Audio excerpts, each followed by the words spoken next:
And fields, बात करेंगे important formulas की, फॉर्मूला का रिवीजन की। चलिए, तो क्वांटाइजेशन ऑफ इलेक्ट्रिक चार्ज आप जानते ही हैं कि क्वांटाइजेशन ऑफ इलेक्ट्रिक चार्ज को Q इजिकल टू एन बोला जाता है।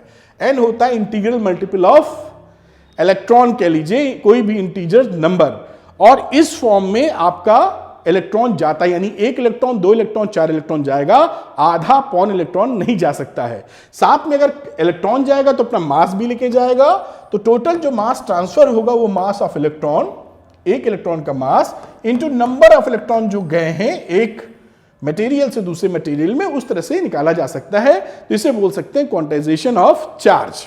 आगे की बात करते हैं इलेक्ट्रिक चार्ज। हम लोग की पढ़ाई के दौरान इलेक्ट्रॉन पे पाया जाने वाला चार्ज 1.6 इंटू 10 की पावर -19 कूलाम लेके चलेंगे। आपको मालूम ही है निगेटिव चार्ज होता है। इसके अलावा जो कई सारी थ्योरीज हैं, छोटे छोटे कॉक्स वगैरह की, वो थ्योरीज हैं जरूर, लेकिन अपनी पढ़ाई के दौरान हम चार्ज को इलेक्ट्रॉन का ही चार्ज मान के चलने वाले हैं, उसी के आदान प्रदान को समझेंगे। ठीक है साहब, ट्रांसफर ऑफ चार्ज को आगे बात चलते हैं। कूलॉम्स लॉ आपने जाना था, जानते हैं आप कि पहले क्लासेस में आपने देखा था कि चार्जेस के बीच में, प्लस प्लस के बीच में या चार्जेस के बीच में फोर्सेस का इंटरेक्शन होता है। फोर्सेस लगते हैं, कितने होते नहीं मालूम थे, तो कूलॉम्स लॉ से आप समझ सकते हैं 1/4 pi epsilon naught Q1 Q2 upon R square. आपको मालूम है Q1 को इधर चार्ज है, Q2 को इधर चार्ज है, इन दोनों के बीच का डिस्टेंस R है, और अगर यहां पर फ्री स्पेस है तो ये एप्सिलॉन नॉट है। अगर फ्री स्पेस ना हो के कोई मीडियम हो जाएगा तो 1/4 पाई एप्सिलॉन उस मीडियम का, इसे बोलते हैं परमिटिविटी, अभी इसकी भी चर्चा करेंगे। और ये Q1 Q2 upon R square है, क्योंकि ये मैग्नीट्यूड है लेकिन फोर्स तो होता है डायरेक्शन के साथ में, एक वेक्टर क्वांटिटी है, इसलिए इसका वेक्टर फॉर्म भी बनाया गया है, उसको भी देखेंगे, क्योंकि यहां तो केवल मैग्नीट्यूड की बात की गई है। चलिए उसको भी देखते हैं हम लोग। और ये रहा vector form of Coulomb's law. तो वेक्टर फॉर्म में कैसे लिखते हैं हम लोग, मान लीजिए ये दो पॉइंट है जहां पे दो चार्ज रखे गए हैं Q1 Q2। अब दोनों पॉजिटिव चार्ज इन नेचर ले लीजिए, तो यहां पर जो फोर्स लगेगा F, force on 1 due to 2, ये फोर्स का डायरेक्शन हो गया।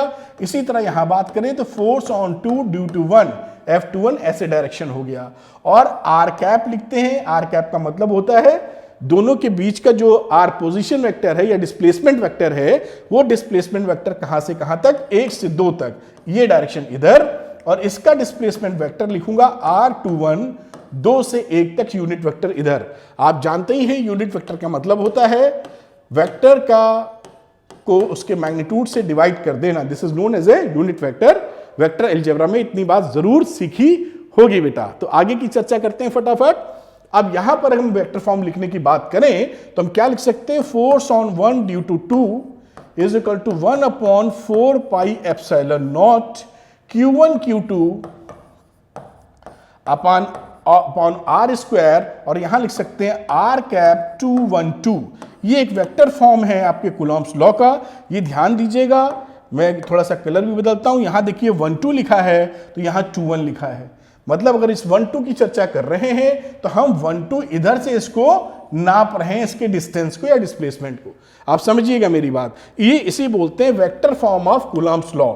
अब ये वेक्टर फॉर्म लिखने का फायदा क्या है कि इसके अंदर आपका मैग्नीट्यूड भी आ जाता है और डायरेक्शन भी आ जाता है। तो ये फॉर्मूला थोड़ा रिवाइज हो गया, बहुत अच्छी बात। अगली स्लाइड पे चलते हैं और देखते हैं उसमें हमारे लिए क्या है।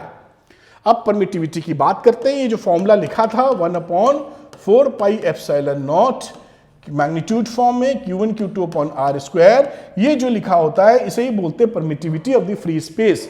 और एप्सिलॉन नॉट का मतलब है permittivity of the free space, यानी इसकी जो वैल्यू होती है वो होती 8.85 इंटू 10 की power -12 coulomb newton metre square. इस तरह से इसकी यूनिट लिखी जा सकती है बेटा एप्सिलॉन नॉट की। अगर ये एप्सिलॉन नॉट परमिटिविटी है किसकी, फ्री स्पेस की, कोई मीडियम होगा तो उसको एप्सिलॉन m बोल दिया जाएगा। उसकी भी चर्चा आगे है, उसकी भी बात कर लेंगे हम लोग। अब आगे चलते हैं हम लोग, अब देखते हैं डाइलेक्ट्रिक कांस्टेंट और रिलेटिव परमिटिविटी। तो डाइलेक्ट्रिक कांस्टेंट को K से रिप्रेजेंट किया जाता है बेटा, और इसको लिखते हैं एप्सिलॉन मीडियम अपॉन एप्सिलॉन मतलब permittivity of the free space, और ये परमिटिविटी ऑफ द मीडियम है, और इसी को हम बोल देते हैं रिलेटिव परमिटिविटी एप्सिलॉन और इसकी वैल्यू अगर हम बात करें फॉर्मूला रिवीजन के तौर पे, तो force in vacuum upon force in medium, ये रेसिप्रोकल होता है एक दूसरे के। ये देखिए मीडियम ऊपर है तो फोर्स ऑन मीडियम नीचे है। इसको भी रिवीजन के तौर पे याद रखिएगा, एक एक नंबर के सवाल घूम फिर के इस पे बनते रहते हैं, तो आपके दिमाग में बात आनी चाहिए। आगे चलते हैं बेटा और देखते हैं आगे हमारे पास क्या है। सुपरपोजिशन प्रिंसिपल, किसी भी पॉइंट पर अगर कोई दो तरह के फोर्सेस लग रहे होंगे F1 और F2, तो जो रिजल्ट दो या तीन तरीके के जितने भी तरीके के फोर्सेस हैं उनका वेक्टर सम ही उसका रिजल्टेंट होता है।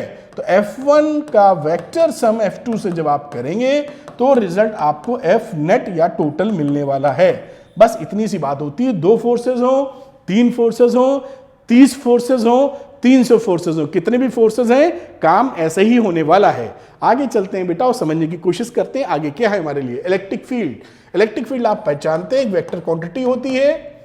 फोर्स पर यूनिट चार्ज या टेस्ट चार्ज की बात कर लीजिए, this is known as electric field, ये एक वेक्टर क्वांटिटी है।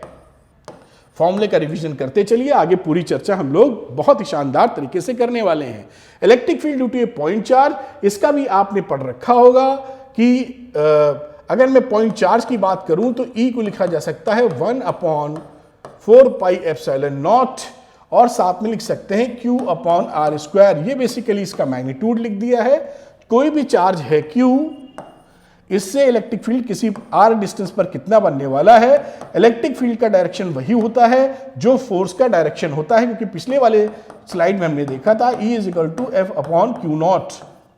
या आप कहना चाहें स्ट्रिक्टली तो आप कह सकते हैं limit Q0 tends to 0, Q0 बहुत छोटा होना चाहिए, और ये रही वैल्यू Q0 की। मतलब जो फोर्स का डायरेक्शन है वही इलेक्ट्रिक फील्ड का डायरेक्शन है। आपको ये भी पता होगा कि इलेक्ट्रिक फील्ड पॉजिटिव चार्ज से अवे जाती है, ये सब आप पढ़ चुके हैं, और निगेटिव चार्ज में अंदर की तरफ आती है। मोटा मोटा इतना अंदाजा आपको है ही। चलिए आगे की देखते हैं क्या है स्लाइड में। Electric dipole and dipole moment, आप जानते हैं जो इलेक्ट्रिक डायपोल होता है वो दो इक्वल एंड अपोजिट चार्जेस से मिलकर बना होता है, जिनके बीच का डिस्टेंस अगर मैं 12 बोल दूं तो वो 12 काफी छोटा होना चाहिए, तो इसे बोलते हैं electric dipole. Equal charges, opposite charges and एक फिक्स डिस्टेंस से, छोटे फिक्स डिस्टेंस से सेपरेटेड होने चाहिए, तो इलेक्ट्रिक डायपोल। इलेक्ट्रिक डायपोल का डायपोल मोमेंट जो होता है, डायपोल मोमेंट, उसको सिंबॉलिकली एक वेक्टर क्वांटिटी होती है बेटा ये, और सिंबॉलिकली हम लोग P से रिप्रेजेंट करते हैं, P वेक्टर, और ये लिखते हैं 2QL, यानी चार्ज का Q और इनके बीच का सेपरेशन। क्योंकि ये वेक्टर इधर वेक्टर नहीं, तो मैं इसका मैग्नीट्यूड लगा देता हूं। आप समझ पा रहे हैं? सिंपली आप लिख दीजिए P = 2QL। अब क्योंकि ये वेक्टर क्वांटिटी तो इसका डायरेक्शन किधर, तो इसका डायरेक्शन होता है माइनस चार्ज से प्लस चार्ज की तरफ। This is the direction of dipole moment. Minus charge से लेकर प्लस चार्ज की तरफ डायपोल मोमेंट का डायरेक्शन होता है। ये डायपोल मोमेंट की चर्चा हो गई। आगे देखते हैं कि आगे क्या है हमारे लिए। तो ये है electric field eight axial point, इसको भी फटाफट लिख लेते हैं। डायपोल का आप जानते हैं कि एक्सियल पॉइंट किसे बोलते हैं, एक चार्ज है माइनस, एक चार्ज है प्लस।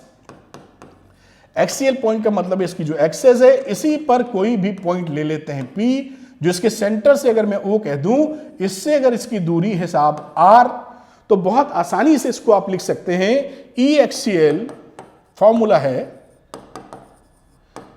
इसको 1/4πε0, अगर ये फ्री स्पेस में है, वैक्यूम में है तो, और इसकी वैल्यू लिखेंगे आप 2p/r³, और ये P वेक्टर का P cap. This is the vector form of axial position पे, और नॉर्मली 1/4πε0 को हम K लिख देते हैं, kp/r³ इंटू P कैप। और साहब 1/4πε0 की वैल्यू आपको पता ही है, न्यूमेरिकली 9 × 10⁹ ले लेते हैं हम लोग। तो ये हो गया साहब एक्सियल पोजीशन के लिए। बात करते हैं इसकी इक्वेटोरियल पोजीशन के लिए। तो ये रहा -Q और ये रहा +Q, और इक्वेटोरियल पोजीशन का मतलब है कि इसके बीचों बीच से परपेंडिकुलर बाइसेक्टर से कोई भी एक्सेस जा रही है, इसमें किसी पॉइंट P को आप ले लेंगे तो इसे बोलेंगे इक्वेटोरियल पोजीशन। परपेंडिकुलर बाइसेक्टर है ये, और इस पे कोई भी पॉइंट ले लेंगे तो इसे बोलेंगे इक्वेटोरियल पोजीशन। यहां पर क्या इलेक्ट्रिक फील्ड पाई जाती है इक्वेटोरियल पोजीशन के अंदर, तो आप देखेंगे यहां पर -1/4 pi epsilon not P/r³ P cap आता है। ध्यान दीजिएगा पिछली वाली स्लाइड में, क्योंकि हमारा इलेक्ट्रिक फील्ड एक डायरेक्शन होता है, वेक्टर क्वांटिटी, तो उसका डायरेक्शन भी होगा। तो यहां पर P का जो डायरेक्शन मिलता है, इसका देखिए जो डायपोल मोमेंट है वो माइनस से प्लस की तरफ है, तो यहां पर इलेक्ट्रिक फील्ड का डायरेक्शन इसी डायरेक्शन में होगा, इसीलिए यहां पर प्लस क्वांटिटी आई है, देखिए, है ना। और यहां पर अगर आप ध्यान से देखें तो यहां पर अगर ये जो P है, P का माइनस से प्लस की डायरेक्शन में P होता है, यहां पर जो इलेक्ट्रिक फील्ड का डायरेक्शन होता है वो अपोजिट इन नेचर होता है, इसलिए माइनस आ गया है। समझना मेरी बात, ये डायरेक्शन था डायपोल मोमेंट का, उसके निगेटिव में, उल्टे में, पैरेलल तो है लेकिन नेगेटिव है, इलेक्ट्रिक फील्ड होता है। तो इलेक्ट्रिक फील्ड की वैल्यू ये लिख देते हैं -1/4 pi epsilon not P/r³ into P cap. ये बात कंप्लीट हो जाती है इक्वेटोरियल पोजीशन की। आगे चलते हैं बेटा हम लोग, और torque on A dipole in a uniform electric field, ये अगर इलेक्ट्रिक फील्ड है बेटा, यूनिफॉर्म की बात कही गई है, इसमें कोई डायपोल है -q +q, इनके बीच कुछ एंगल बन रहा होगा, तो हमको नॉर्मली लिखते हैं τ = P क्रॉस E, ये वेक्टर फॉर्म हो जाता है। टॉर्क है ये dipole moment, electric field. Normally magnitude की बात करें तो PE sin थीटा, इसका मैग्नीट्यूड आ जाएगा, वेक्टर की बात छोड़ें तो। इस तरीके से ये देखिए माइनस से प्लस, ये इसके P का डायरेक्शन होगा, इस P और E के बीच का एंगल थीटा। बात पकड़ में आई होगी। आगे चलते हैं फटाफट बेटा। इलेक्ट्रिक फ्लक्स बहुत इंपॉर्टेंट होता है, किसी भी वेक्टर क्वांटिटी का इलेक्ट्रिक फ्लक्स होता है, वेक्टर फील्ड का इलेक्ट्रिक फ्लक्स होता है। आखिर इलेक्ट्रिक फ्लक्स की वैल्यू क्या होगी, तो फ्लक्स को हम लोग रिप्रेजेंट करते हैं फाई से, और यहां पर बात करेंगे E.A, या कुछ बुक में लिखा होता है E.ΔS या S लिख दिया जाएगा। अब ये जो होता है फ्लक्स, ये होती है स्केलर क्वांटिटी, इसका कोई भी डायरेक्शन नहीं होता, हमारी काम काफी सरल हो जाता है। ध्यान रखिएगा कि अगर ये हमारे पास कोई सरफेस है, flux link with some surface होता है, ये एरिया वेक्टर है। एरिया वेक्टर किसी भी सरफेस से परपेंडिकुलर डायरेक्शन में होता है। ये आपको लिखना चाहिए, कुछ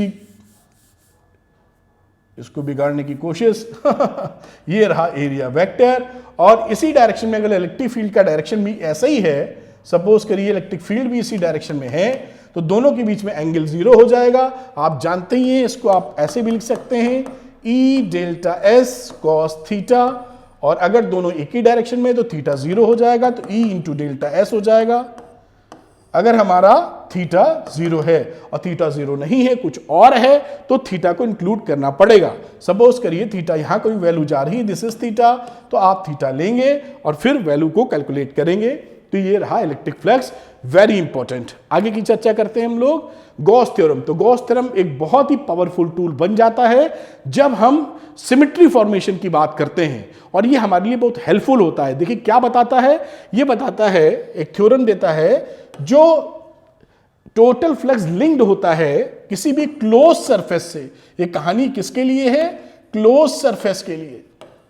डिटेल में आप पढ़ चुके होंगे, मैं केवल रिवीजन के तौर पे करा रहा हूं। ये रहा इंटीग्रेशन, क्लोज सरफेस की बात कर लीजिए, E.ds, और इसकी वैल्यू होती है बहुत simply Q inside net upon epsilon not. Q inside है, ये नेट चार्ज है, और इसी को बोलते हैं आप Gauss theorem. This is very very important tool.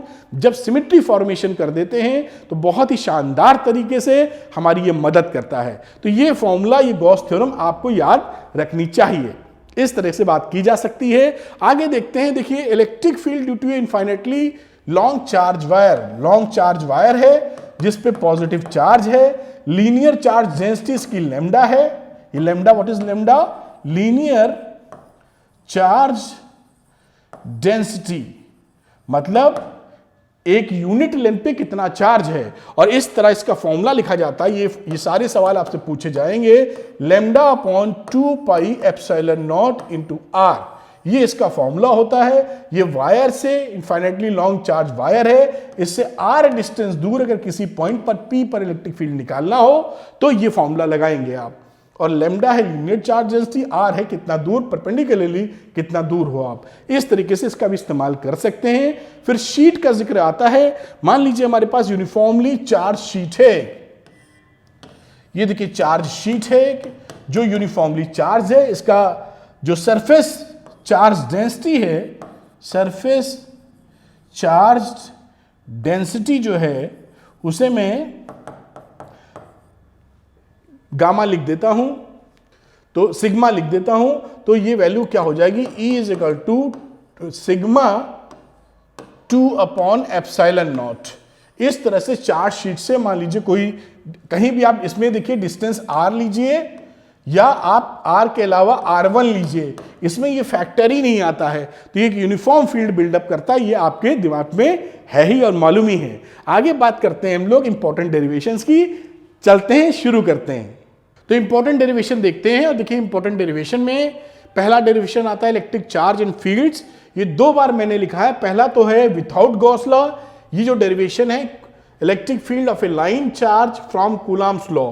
तो कूलॉम्स लॉ से प्रूफ करने की बात है, ये फॉर्मूला होता है, अभी मैंने लिख के दिखाया था। ये एक लाइन ऑफ चार्ज है या लंबा सा इनफाइनाइटली लॉन्ग वायर है कह सकते हैं आप, उससे कूलॉम्स लॉ लगाते हुए कैसे प्रूफ करेंगे, ये डेरिवेशन आपको आना चाहिए, एग्जामिनेशन में पूछा जाता है। बात करते हैं आगे की ये बहुत इंपॉर्टेंट है, electric intensity at a point on the axis of a ring. ये रिंग है, चार्ज रिंग है, जिनकी एक्सेस पर आप इलेक्ट्रिक फील्ड कैसे निकालते हैं, ये इलेक्ट्रिक फील्ड का फॉर्मूला होता है। इसका डेरिवेशन भी आपको मालूम होना चाहिए। आगे बात करते हैं बेटा, ये जो डायपोल थे and on position axial position पर क्या फॉर्मूला है, कैसे डेराइव होता है, या इक्वेटोरियल पोजीशन पर बेटा एंड ऑन ये इक्वेटोरियल पोजीशन पे कैसे डेराइव होता है, ये फॉर्मूला भी आपको अच्छे से आना चाहिए। और बातचीत करते हैं टॉर्क कैसे निकलता है इलेक्ट्रिक फील्ड में, ये फॉर्मूला जो भी दिखाया था आपको, ये भी इसका भी नॉलेज, इसका भी डेरिवेशन आना चाहिए। आगे देखते हैं, ये देखिए लॉन्ग चार्ज वायर से गॉस लॉ से निकाला है ये, तो ये गॉसेस लॉ से निकाला हुआ है, ये भी बहुत पूछा जाता है। देखिए this is very very important. और इसके बाद का भी एक है जहां पे प्लेन शीट की बात करते हैं, ये this is also very very important, note कर लीजिए। इन 2 डेरिवेशन में से ये लॉन्ग शीट है, thin sheet, long thin sheet से क्या फॉर्मूला बन रहा है, इसमें से और इसके पहले वाला जो था इसमें से, इन 2 में से अक्सर आपको एग्जामिनेशन में एक डेरिवेशन आपको मिलता रहेगा, तो तैयारी कर लेनी चाहिए आपको इसकी। चलिए साहब, ये रही डेरिवेशन की बात। अब आ जाता है हमारा अगला पार्ट जिसे बोलते हैं एमसीक्यू क्वेश्चंस। इसको भी करते हैं, सब कुछ हो जाएगा कवर। ध्यान से पढ़ते रहिए, नोट्स बनाते रहिए, देखिए कितना मजा आने वाला है, कितना सीख जाएंगे इस वीडियो के बाद। देखिए पहला एमसीक्यू आपके सामने है, 2020 एग्जामिनेशंस का है। जो भी क्वेश्चंस मैंने पिकअप किए हैं पिछले कई सालों में आए हुए क्वेश्चंस है और इसी तरह के क्वेश्चन पूछे जाते हैं, तो आप इस तरह से इसकी तरफ फोकस कर सकते हैं। देखिए क्या पूछ रहा है, क्या बोल रहा है। एमसीक्यू है number 1, if the net electric flux through a close surface is 0 then we can infer. कह रहे हैं कि जो नेट फ्लक्स है, इलेक्ट्रिक फ्लक्स, वो है साहब 0। इसका मतलब है गॉसेस लॉ हमें बताता है Q इनसाइड नेट वाला अपॉन एप्सिलॉन नॉट इसकी वैल्यू होती है, और ये Q नेट कितना हो चुका है, 0, ऐसा बोला है इन्होंने क्वेश्चन में। तो इसका क्या मतलब हो गया कि Q in net inside is also 0। ये इन्फर आप आसानी से कर सकते हैं। तो no net charge is enclose by the surface, फिर uniform electric field exist within the surface, फिर है साहब electric potential varies, charge is present inside the surface. Option number A is correct, बाकी तीनों ऑप्शन ठीक नहीं है। तो first option is correct, no net charge, Q inside is equal to 0, no net charge is enclose by the surface. आराम से पढ़िए, notes बनाइए और बहुत अच्छा प्रदर्शन कीजिए। आगे बात करते हैं, दूसरे एमसीक्यू को लेते हैं। देखिए ये क्या बोलता है दूसरा MCQ, a rectangular frame of area 10 metre square is placed, ये देखिए placed in uniform magnetic field of 20 newton पर coulomb with normal drawn on the surface to the frame making 60 degree angle. कुछ ऐसा समझ लीजिए फिगर बनाते हुए कि इसका जो नॉर्मल था इस सरफेस का और जो इलेक्ट्रिक फील्ड है इसके बीच में जो एंगल है, ये एरिया वेक्टर लिख देते हैं, डेल्टा एस कर देते हैं, इसके बीच में एंगल बन रहा है 60 डिग्री। अब कह रहा है कि the electric flux through the frame, electric flux through the frame कितना जाएगा, ये इलेक्ट्रिक फील्ड का डायरेक्शन है सारा, और इलेक्ट्रिक फ्लक्स इससे कितना जा रहा है आप जानते ही हैं। इलेक्ट्रिक फ्लक्स का जो फॉर्मूला होता है वो होता है ई डॉट डेल्टा एस, या आप लिखते हैं ई डेल्टा एस कॉस थीटा, जहां पर डेल्टा एस होता है एरिया वेक्टर जो कि मैंने बताया जो सरफेस के परपेंडिकुलर होता है। यहां पर ई की वैल्यू दे रखी है 20 न्यूटन पर कूलम, और एरिया वेक्टर एरिया दे रखा है 10 मीटर पर मीटर स्क्वायर। कॉस थीटा, तो कॉस बीच का एंगल कितना था 60 डिग्री, तो कॉस 60 डिग्री, कॉस 60 डिग्री हो रहा है हाफ, 20 इंटू 10 इंटू हाफ, और आपने देखा कि वैल्यू हो गई 100 volt meter is the answer. ये आपका आंसर आ गया। Option number A is correct. इसका ऑप्शन क्या है? ए। इस तरह से सवाल आपके एग्जामिनेशन में खूब भर भर के मिलेंगे, आपको जरूर उसमें उनको हैंडल करना आना चाहिए। आगे चर्चा करते हैं हम लोग। क्वेश्चन नंबर 3 लेते हैं, अगला क्वेश्चन एमसीक्यू का। ए charge placed at A distance from an electric dipole in the end on position. And on position आप समझ लीजिए प्लस लिखा है और ये माइनस लिखा हुआ है, और ये पोजिशन आपकी बनी हुई है एक्सियल पोजिशन। तो एक्सपीरियंस से फोर्स F, कोई चार्ज यहां पे रखा होगा, सपोज के लिए Q रखा है, इसमें F लगता है जो इस समय R डिस्टेंस पर है, ठीक है। If the distance is doubled, अब नई सिचुएशन में इस R को आपने चेंज करके 2R कर दिया है, द फोर्स विल बिकम, अब फोर्स कितना होगा? पहले अगर फोर्स आपको मालूम ही है कि जो इलेक्ट्रिक फील्ड होता है, फोर्स ही पूछा है ना जी, जो इलेक्ट्रिक फील्ड होता है in the case of dipole and on position में वो होता है 1/4 पाई एप्सिलॉन नॉट, यानी K 2p/r³, और मैं डायरेक्शन को छोड़ देता हूं क्योंकि डायरेक्शन तो उधर है ही, जो दो होगा दोनों के लिए होगा। और F की बात करोगे तो F का मतलब क्या हो जाता है? Q इंटू E, ठीक। और ये Q कौन सा है? ये Q याला पकड़ लेते हैं Q, बाकी तो सारी व्यवस्था बनी हुई है। तो इसको मैं लिख देता हूं, तो इसको मैं लिख देता हूं। अब इसको थोड़ा सा मुझे हटाना पड़ेगा क्योंकि ये मैंने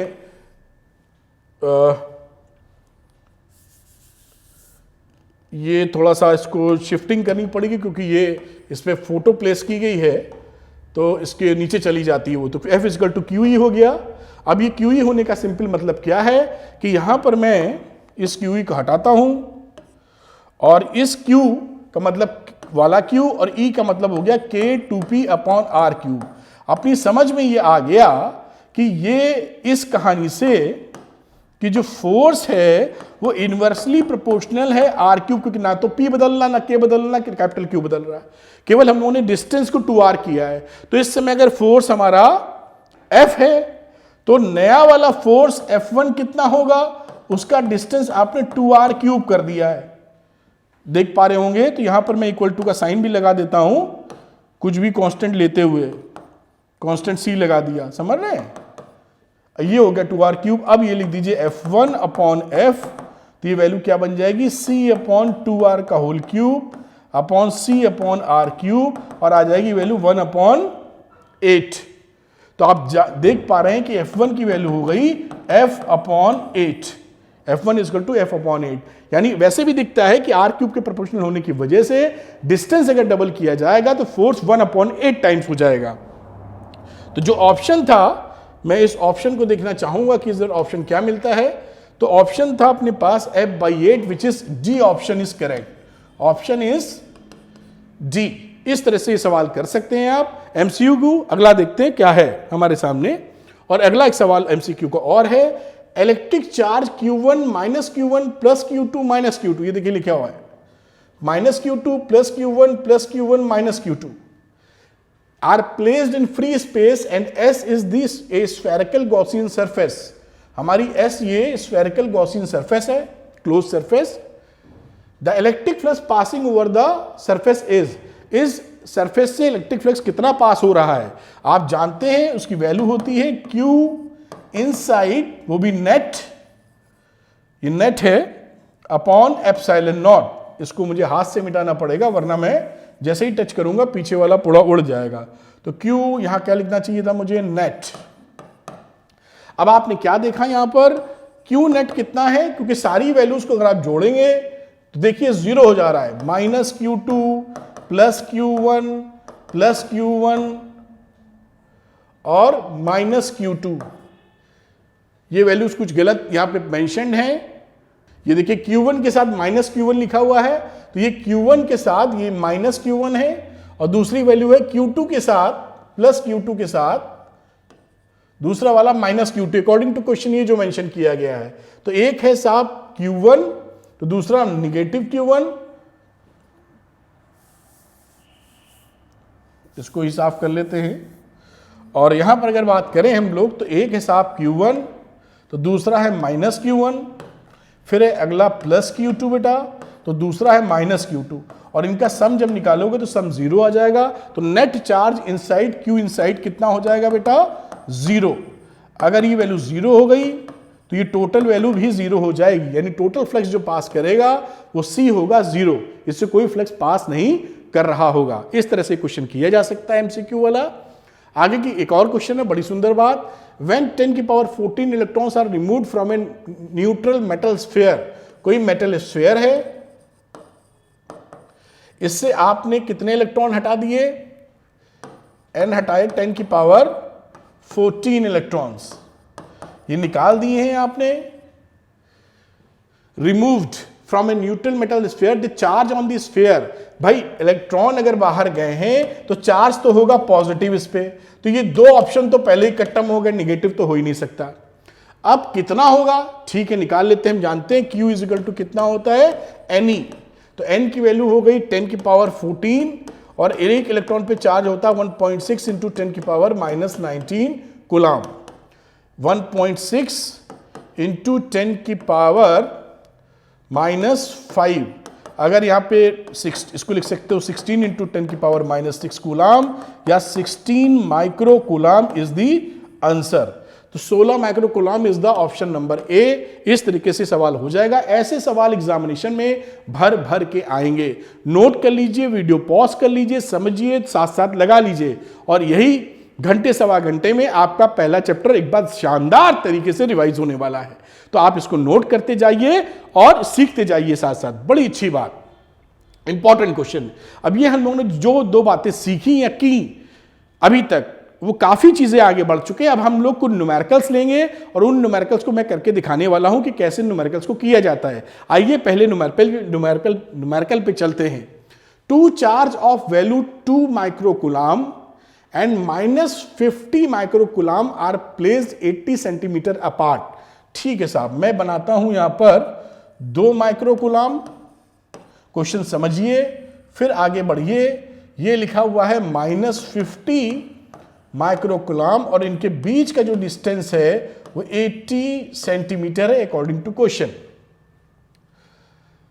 calculate the distance of the point from the smaller charge, ये स्मॉलर चार्ज है, स्मॉलर चार्ज जब बोल रहे हैं तो 2 माइक्रोकूलम स्मॉलर चार्ज हो गया, प्लस माइनस मत देखिएगा, smaller charge where the intensity 0। अब यहां से हमको देखना है कि इंटेंसिटी 0 कहां होगी। तो आप ध्यान से देखिए, मैं कलर चेंज कर लूं कि अगर इसके बीच में आ जाते हैं, इसका नाम दे देते हैं ए और इसका नाम दे देते हैं बी, जैसे लिखते बने, इसके बीच में कहीं ले लोगे तो EA का डायरेक्शन किधर होगा, ये पॉजिटिव चार्ज है तो अवे, ये EA का डायरेक्शन होगा, ये निगेटिव है तो अपनी तौर खींचेगा तो ये भी EB का डायरेक्शन होगा, तो दोनों एक ही डायरेक्शन में होंगे, तो ये कभी भी नलिफाई नहीं कर सकते, यानी 0 नहीं होगा। इंटेंसिटी 0 पॉसिबल ही नहीं है इन दोनों के बीच में, ए और बी के बीच में इंटेंसिटी 0 पॉसिबल नहीं है। अब यहां की चर्चा करो बेटा, अगर यहां मैं बात करूं EA की, तो EA तो साहब ऐसे है, समझ में आती है बात, EB अपनी तरफ खींचेगा तो ऐसे है, तो आपको लगेगा कि यहां पॉसिबिलिटी है, लेकिन नहीं, क्योंकि ये इसका चार्ज कम है, इसलिए इलेक्ट्रिक फील्ड कम होगा ये, और ये इसके करीब है, -50 कूलम ज्यादा होगा, तो ये डोमिनेट कर जाएगा, यहां भी जीरो नहीं मिलेगा, इस तरफ पूरा जीरो नहीं मिलेगा, अपनी तरफ खींच लेगा। रही बात यहां की, समझिए, तो यहां ये किधर जाएगा, ये होगा अवे, और EB होगा साहब अपनी तरफ खींचेगा। और यहां पर ये कम चार्ज है, पास में है, लेकिन ये बड़ा चार्ज है, दूर है, तो दोनों एक दूसरे को नलिफाई कर सकते हैं, कर जाएंगे। अब अगर यहां पर हमें समझ में आ गया कि कोई पॉइंट P हो सकता है जहां पर ये एक दूसरे को नलिफाई करें, तो सपोज कर लेते हैं कि ये डिस्टेंस हमारे पास कितनी है, x, और इसी x को हमको निकालना है। मेरे ख्याल से बात आपकी पकड़ में आई होगी जो मैंने समझाने की कोशिश की। अब इलेक्ट्रिक फील्ड की बात करते हैं, कैलकुलेट द डिस्टेंस। अब इलेक्ट्रिक फील्ड, तो electric field at P due to A is equal to electric field at P due to B होनी चाहिए, मैग्नीट्यूड वाइज, डायरेक्शन तो अपोजिट आई, ठीक। अब वैल्यू लिख दो 1/4πε0, उसे मैं K लिख देता हूं सिंपली, K Q1 Q2 लिखने की जरूरत नहीं क्योंकि इलेक्ट्रिक फील्ड निकाल रहे हैं, 2 माइक्रो कूलम, 2 × 10⁻⁻6 आप जानते ही हैं, फॉर्मूला लगा रहा हूं, अपॉन R स्क्वायर मतलब x का स्क्वायर। उम्मीद है इलेक्ट्रिक फील्ड का फॉर्मूला अभी दिखाया था, रिवाइज करते वक्त भी आपके जहन में, दिमाग में आ गया होगा, ये इलेक्ट्रिक फील्ड का फॉर्मूला था।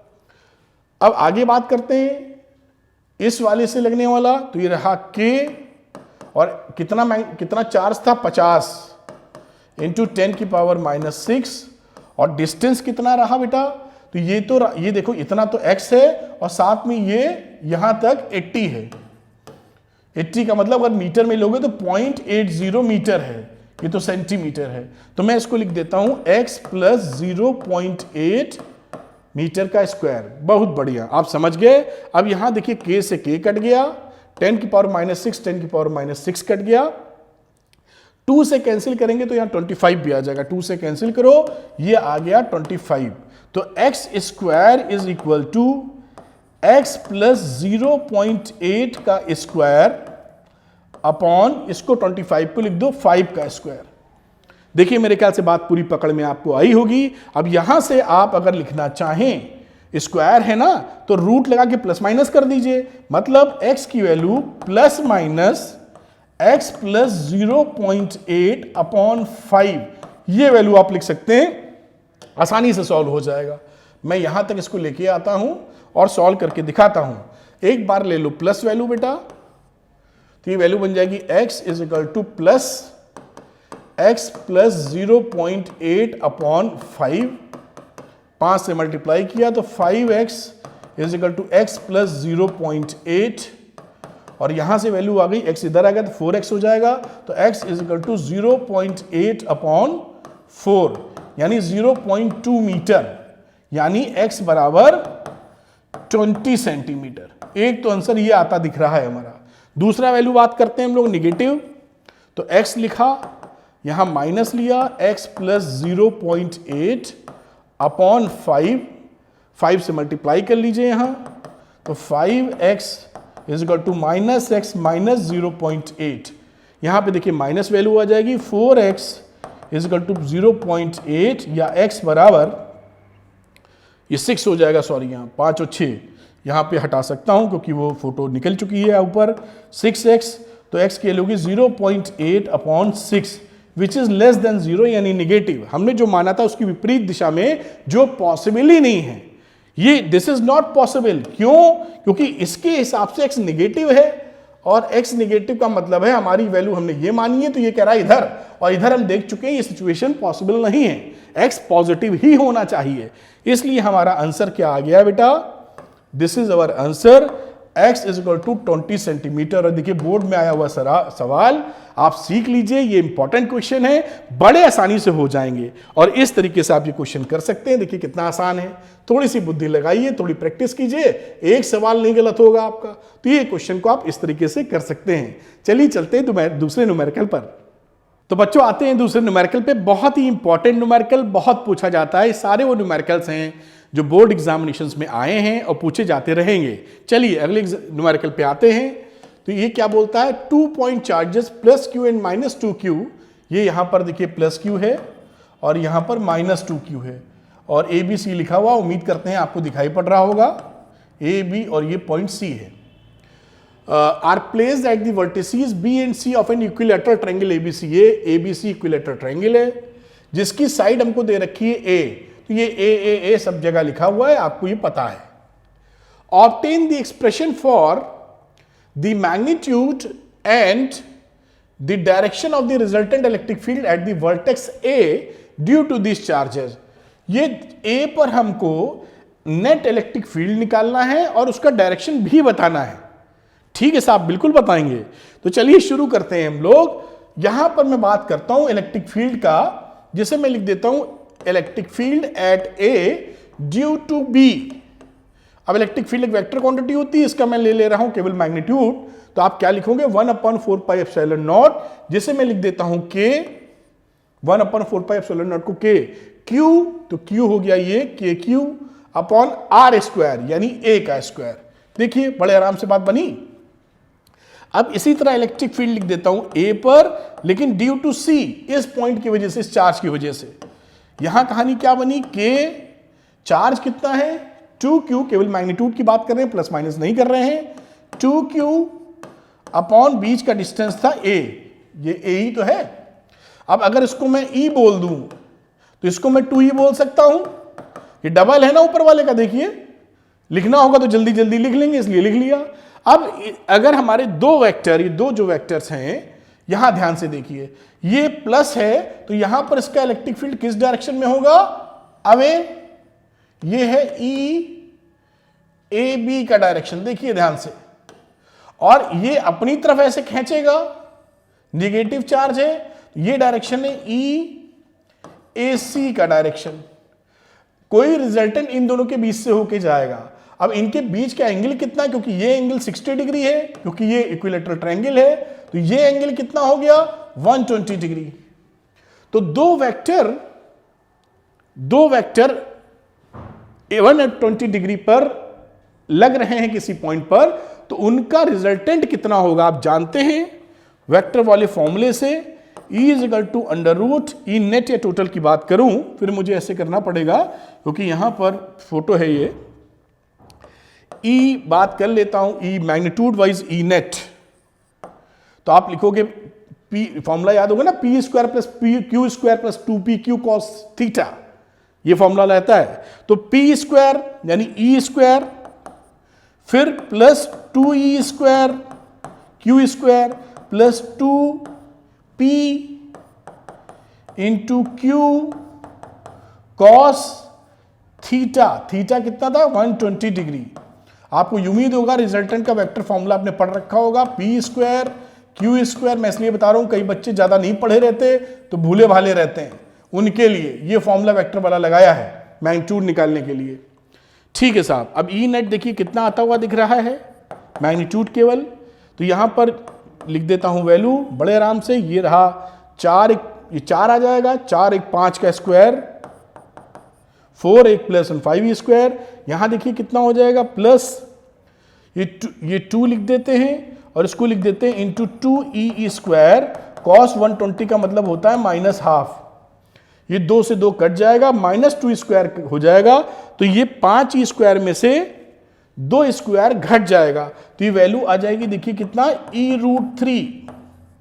ध्यान से देख लीजिए, ये इस 2 से ये 2 काट देंगे तो -2E स्क्वायर बचेगा, 5 में से 2 स्क्वायर कट गया, 3E स्क्वायर बचा, E बाहर आ गया, E√3 हो गया। E√3 is the magnitude. E कितना था 1/4πε0 Q, ये Q था ना इसका, Q अपॉन A स्क्वायर, और √3 तो इधर लगा है, तो ये साहब ये तो आ गया आंसर आपके मैग्नीट्यूड का, इस वाले का बात कर रहा हूं, ये 1/4πε0 Q√3 अपॉन A स्क्वायर। क्योंकि इलेक्ट्रिक फील्ड एक वेक्टर क्वांटिटी है, इसलिए इसका डायरेक्शन भी चाहिए, तो डायरेक्शन निकालने के लिए काम करते हैं, थोड़ा सा शिफ्टिंग करनी पड़ेगी लगता है, और मैं यहां कहीं लेके आता हूं, पहले फॉर्मूला लिख दूं, समझा दूं, फिर आगे कर लूंगा। आप फॉर्मूले के तौर पे वेक्टर फॉर्म में जानते ही हैं कि अगर tan अल्फा ले लो और अगर एंगल आप Q से ले रहे हो तो ये फॉर्मूला होता है P sin theta upon Q plus P cos theta, vector का रिजल्टेंट का। इस फॉर्मूले को अप्लाई करूंगा तो टेन अल्फा ले लेता हूं, और ये अल्फा कहां से ले रहा हूं मैं, AC से। तो अगर AC से ले रहे हैं तो मुझे लिखना चाहिए AB sine 120 upon EAC plus EAB cos 120 degree.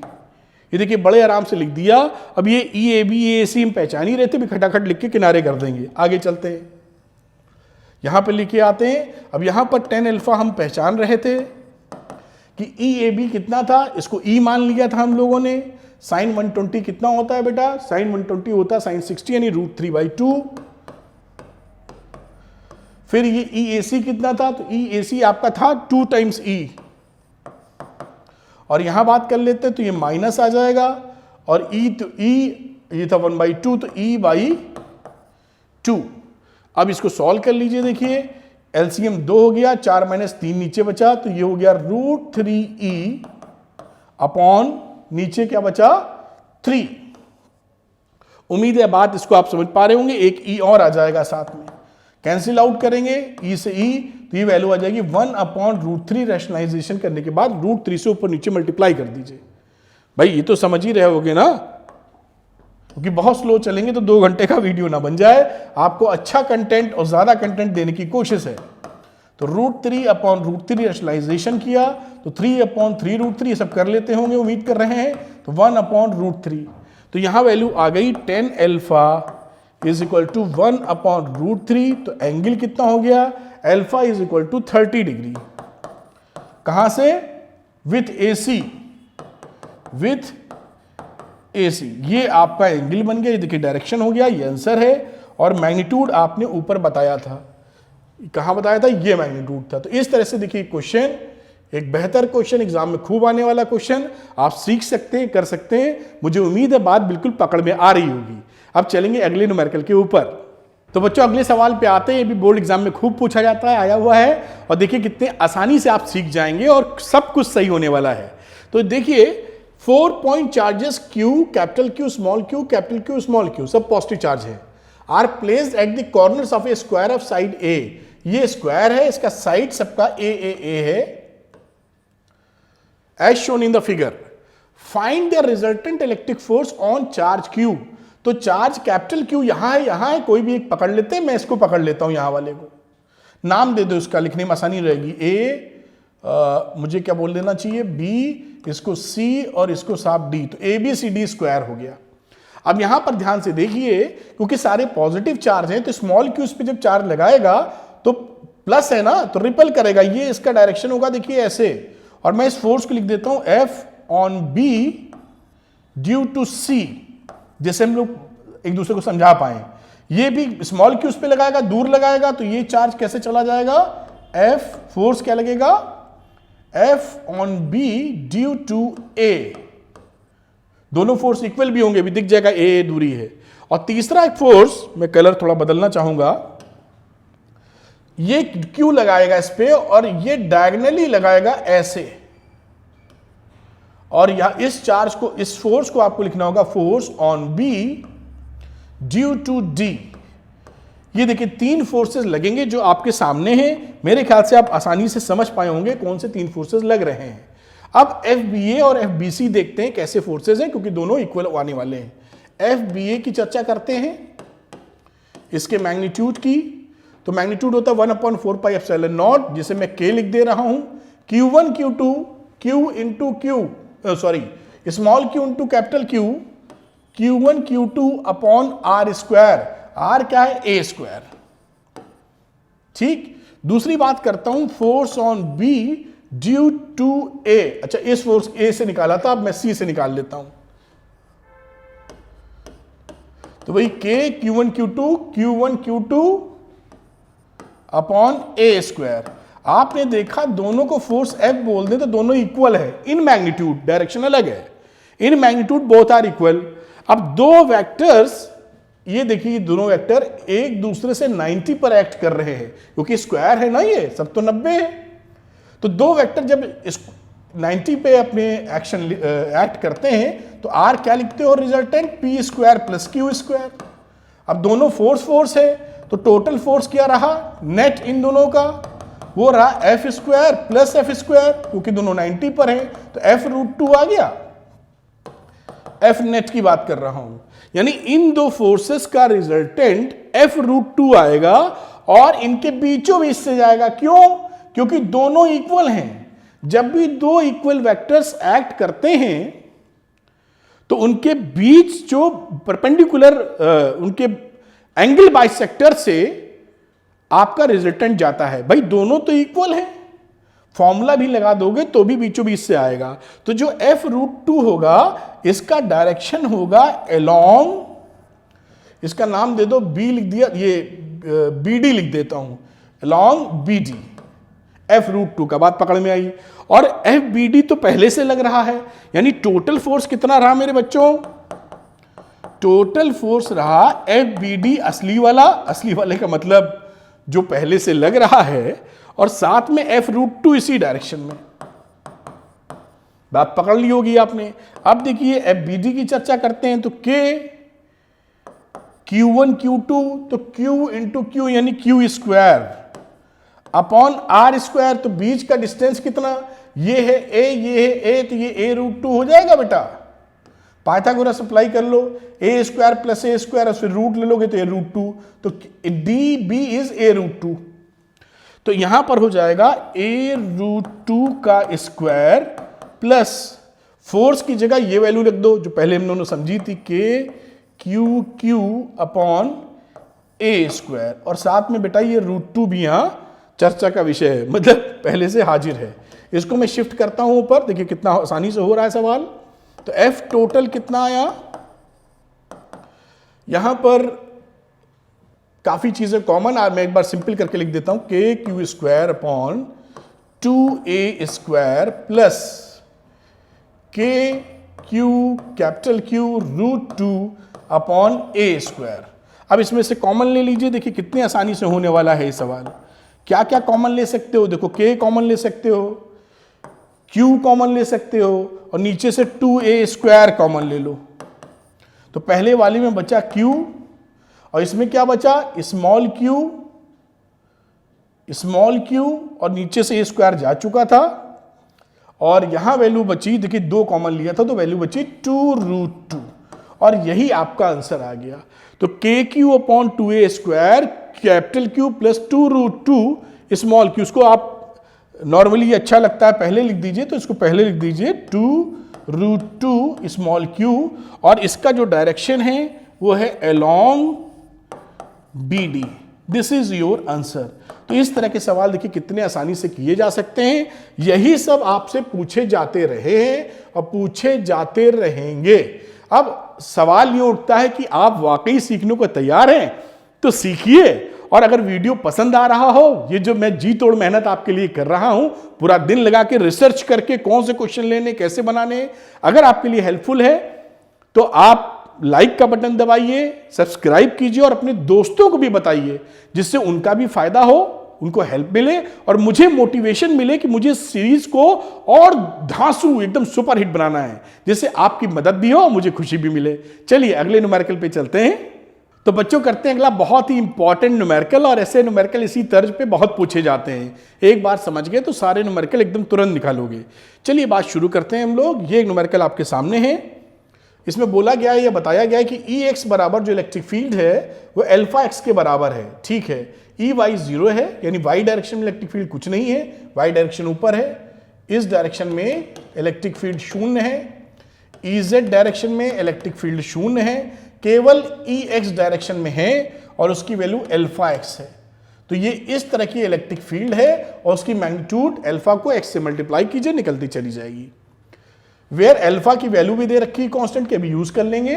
Calculate the charge within the cube, हमको निकालना क्या है? Q inside the cube, inside the cube या क्यू इनसाइड, इसके अंदर कितना चार्ज है। Assuming that A is equal to 0.1 metre. बड़ी अच्छी बात है, हमें गॉस लॉ लगाएंगे यहां पर, देखिए ध्यान से, गॉसेस लॉ के अनुसार हम जानते हैं जो फ्लक्स होता है, नेट फ्लक्स, इलेक्ट्रिक फ्लक्स, वो होता है क्लोज सरफेस पे इंटीग्रेशन कर लीजिए आप, E डॉट ds, और यही बराबर होता है Q इनसाइड, नेट भी लिख दीजिए, अपॉन एप्सिलॉन नॉट।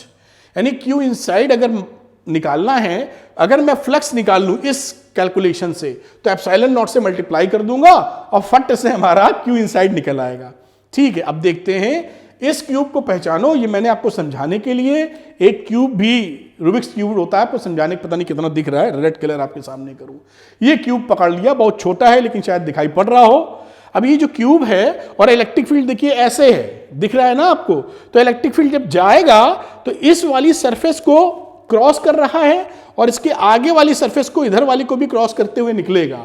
ये जो रेड कलर वाली सरफेस है, इसकी टॉप में जो ब्लू है, इसके पीछे की और इसकी बॉटम की, इसका कोई भी फ्लक्स से कटौती नहीं होने वाला, कोई क्रॉस नहीं करेगा फ्लक्स। देख रहे हैं आप, तो इसकी जो चार दीवारें हैं, ये 1 2 3 4, ये ऐसे ही रह जाएंगी, कोई फ्लक्स इससे नहीं पास हो रहा, कोई लिंक्ड नहीं फ्लक्स, केवल इस वाले से सरफेस से और इस वाले सरफेस से लिंक्ड है फ्लक्स, क्योंकि इलेक्ट्रिक फील्ड ऐसे है और y और z डायरेक्शन में इलेक्ट्रिक फील्ड 0 है, क्वेश्चन में बोला है। तो आपको ये एकदम दिख जाना चाहिए, अगर दिख जाएगा तो मजा आ जाएगा। दिख गया होगा उम्मीद करते हैं, इसीलिए छोटा सा नाटक किया।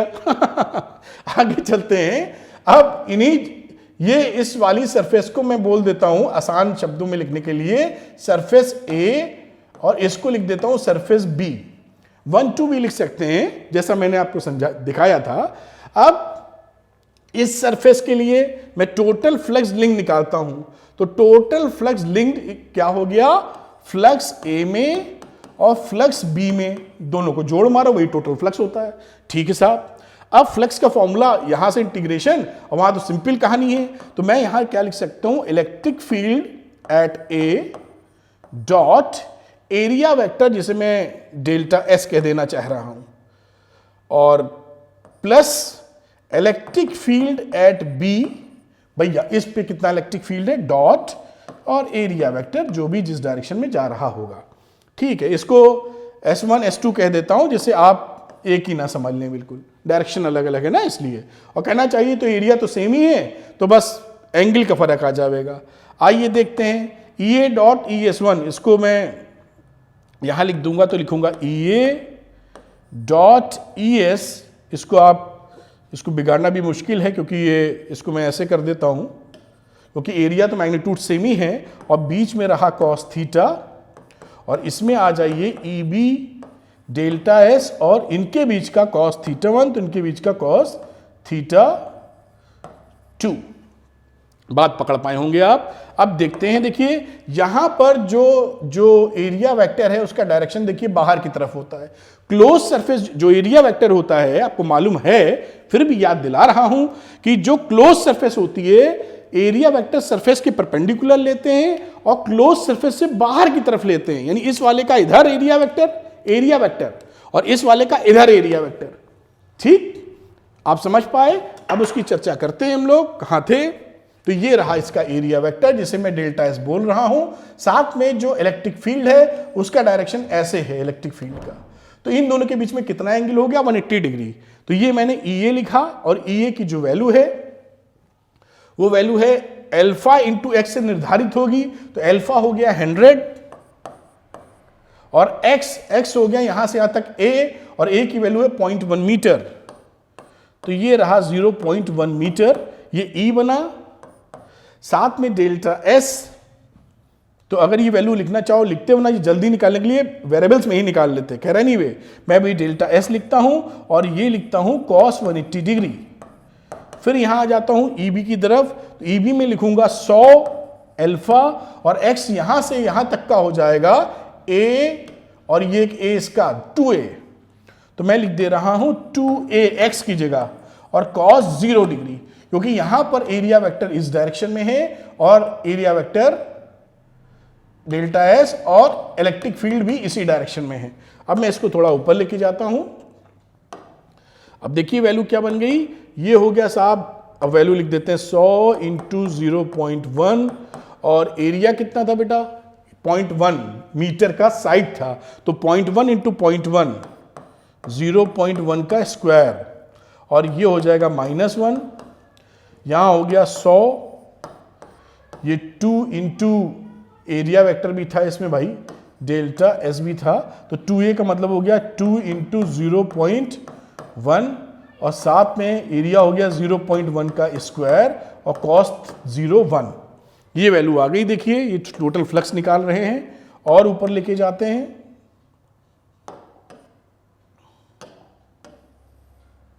अब देखिए यहां पे वैल्यू लिखता हूं मैं, तो ये वैल्यू हो जाएगी माइनस और 100 इंटू 0.1 का क्यूब, ठीक है।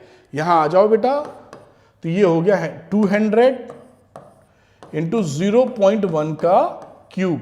अब देखिए ये 200 में से 100 घटा दो, 0.1 का क्यूब तो कॉमन ही है, तो ये वैल्यू कितनी बची, 100 इंटू 0.1 का क्यूब, और ये वैल्यू कितनी आ जाएगी, ये आ जाएगी 0.1, 100 इंटू 0.001 यानी 0.1, ये आ गया टोटल फ्लक्स। अब आप जानते हैं गॉस लॉ से कि ये जो फ्लक्स की वैल्यू होती है वो होती है Q inside upon epsilon not, तो Q इनसाइड कितना रहा, वो रहा फ्लक्स टोटल जो लिंक था इनटू एप्सिलॉन नॉट, ये वैल्यू है 0.1, एप्सिलॉन नॉट होती है 8.85 इंटू 10 की पावर -12, और ये क्या है, चार्ज कूलाम।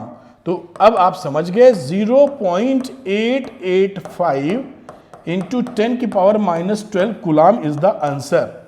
शॉर्ट में लिखने का मन कर जाए तो 0.885 pico coulomb is the answer. ये देखिए आप आराम से निकाल लिया आपने सवाल। ऐसे सवाल एग्जामिनेशन में आते हैं और आते रहेंगे। कहां गया सवाल, बहुत ऊपर था।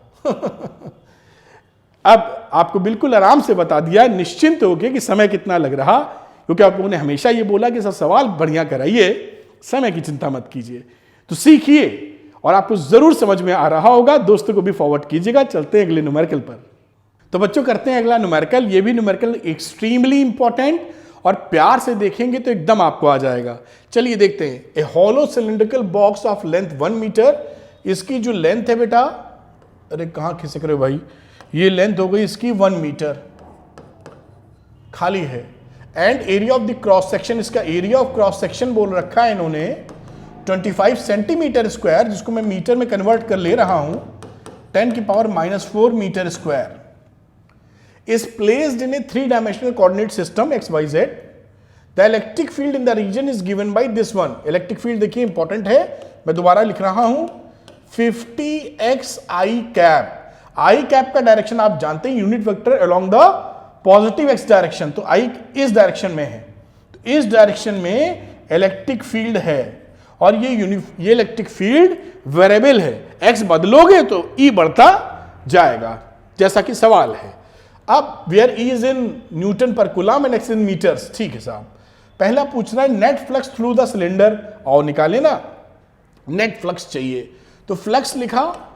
अब यहां पर देखिए मैं आपके लिए फिर एक डब्बा लेके आया हूं, ये सिलेंड्रिकल शेप का, ये घर में कुछ रखने वाला डब्बा है, इसके अंदर कुछ पड़ा हुआ है, चम्मच है शायद।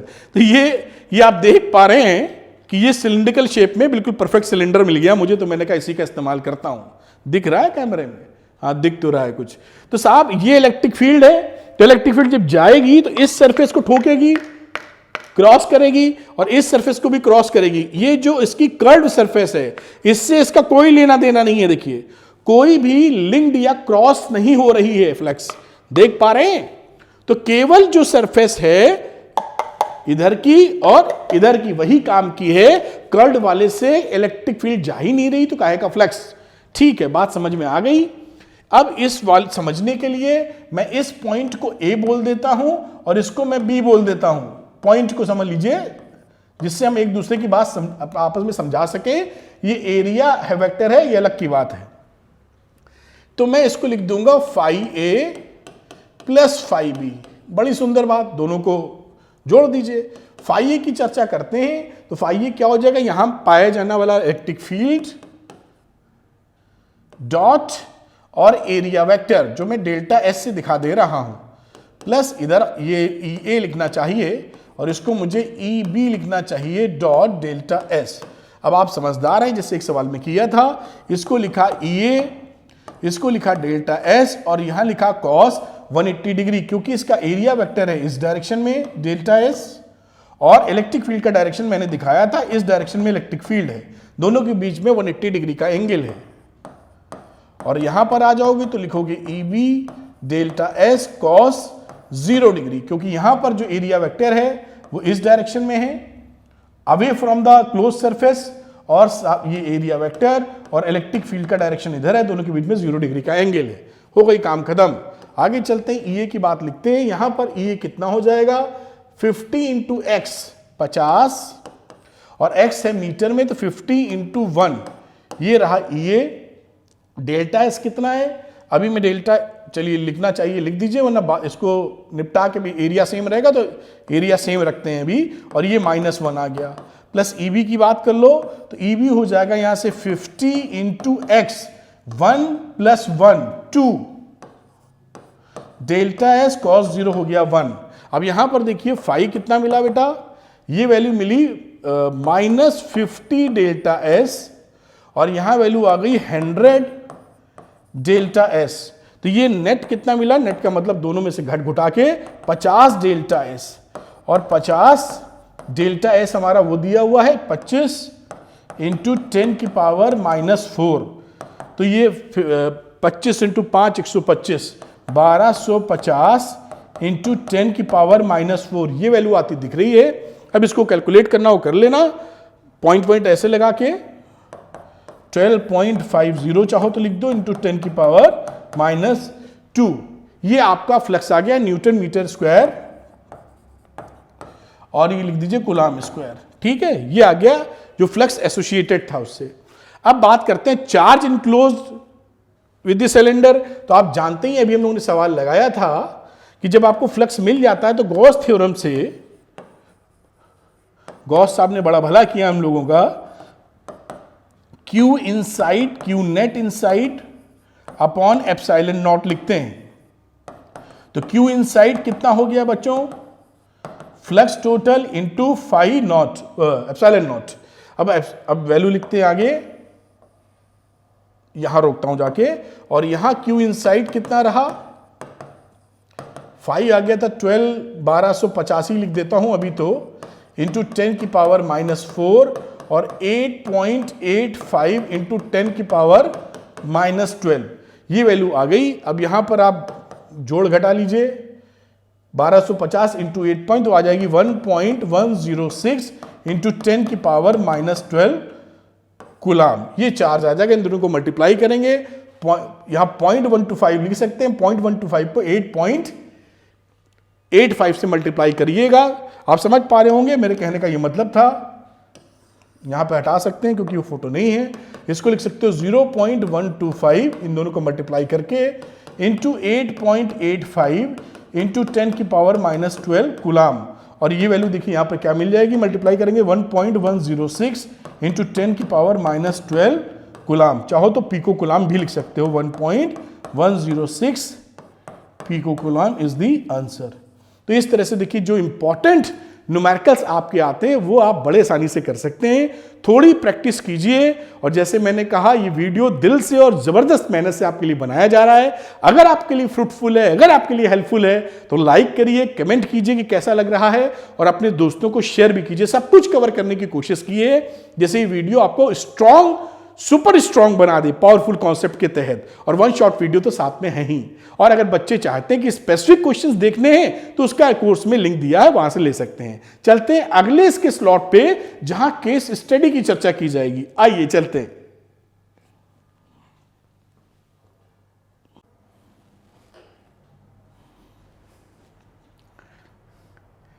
तो बच्चों करते हैं बात केस स्टडी वाले क्वेश्चन की। नया इंट्रोडक्शन है तो इसको समझना है, घबराइए नहीं, बहुत आसान होता है। थोड़ा पेशेंस, थोड़ी सी दिमाग लड़ाइए, काम खत्म। चलिए करते हैं केस स्टडी का क्वेश्चन। तो ये हमारे पास रहा अगला क्वेश्चन। ये देखिए थोड़ा बड़ा सा लग रहा है, मैं स्लाइड बदलने वाला टूल ले लूं। अब ये जो क्वेश्चन है मैं इसको टुकड़े में करूंगा जिससे आप समझ पावें। ये देखिए ये क्वेश्चन है, केस स्टडी है इतनी, और इस पे 5 सवाल पूछेंगे। नॉर्मली आपको इनमें से 4 करने होंगे और 4 के नंबर मिलेंगे आपको।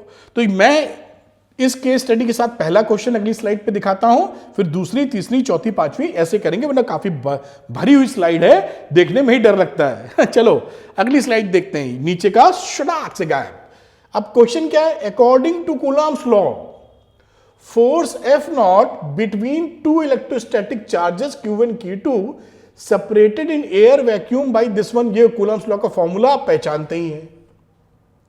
When air is replaced by an insulating medium, भाई ये एप्सिलॉन नॉट है ना, इस फॉर्मूले में मैं लिख भी दूं, थोड़ा छोटा छोटा लिखा हुआ है, तो इस फॉर्मूले में ये तो वैक्यूम या एयर की बात की जाती है ना, एयर या वैक्यूम।